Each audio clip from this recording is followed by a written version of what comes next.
anyone? Does my bum look big in this? I'm part of a group called Southwest Against Nuclear, and I'm proud to be part of a group that have been catching the nuclear industry with its pants down for the last 5 years. Nuclear power is a false solution to climate change, and it's a dirty and dangerous distraction from the real solutions that we need. In 2011, we had 443 nuclear power stations. Now, and they provided 6% of all of the energy in the world, and they're old. To make the minimum contribution to climate change that the United Nations Climate Change Committee says we would need to replace all 443 of those stations and build another 1,000. That's 1,500 nuclear power stations online in the next 25 years. Now, does anybody really think that's going to happen? In the UK, we haven't been able to build one in 10 years, and that's throwing endless subsidies at it and increasing energy poverty for an increasing number of people.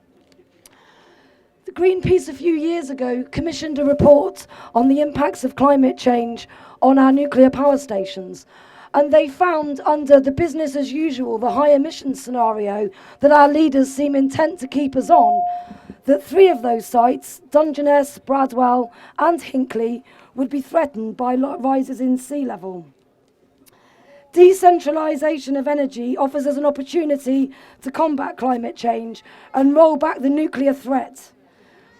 A few years ago, many commentators, including Greenpeace, predicted that safe and globally acceptable solutions such as renewables and state-of-the-art decentralised stations would be strangled if cash and political energy was put into nuclear. And here we are in 2015 with a government that has changed the planning system to benefit nuclear, whilst ensuring that onshore wind is harder to build. They've ensured that the nuclear cuckoo has kicked renewables out of the feed-in tariff nest. They've attacked community-owned renewables around the country by removing state support from new projects, and now they're pretending to negotiate at what I call the cop-out 21, because I don't believe that our leaders are going to make any serious commitments to fighting climate change at these COP talks as they did at any of the others. Now let me share with you a vision of what is at stake. In Germany, their transition is called the Energiewende, and it is well underway.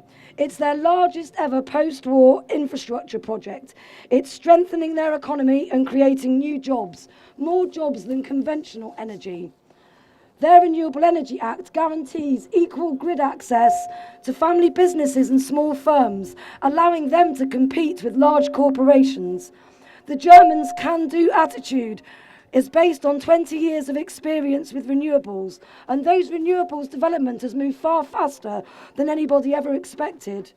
In Germany, the share of renewable electricity rose from 6% to 25% in just 10 years.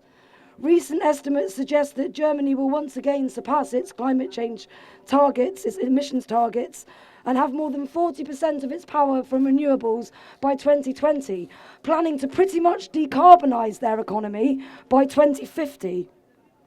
The German transition is being driven by people, for communities. 92% of Germans support further growth in renewables. I want to leave you with a final thought. Many of the fossils here in the UK keep banging on about baseload. Let me give you the message from Germany. Bye baseload. Flexible power production. This is the reality of energy production that even Steve Holliday, the CEO of the National Grid company, can't deny.